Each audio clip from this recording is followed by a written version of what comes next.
हरिः ॐ इदं विष्णुर्बीजकरमेतरेधानि दधे पदं समूढमसि अपाग्गुसूरे स्वाहा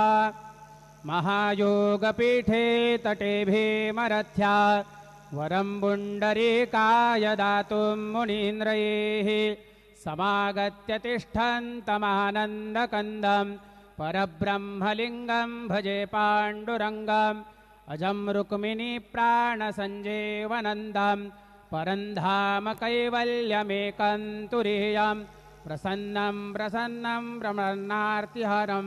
परब्रह्मलिङ्गं भजे पाण्डुरङ्गं गुरुर्ब्रह्मा गुरुर्विष्णुः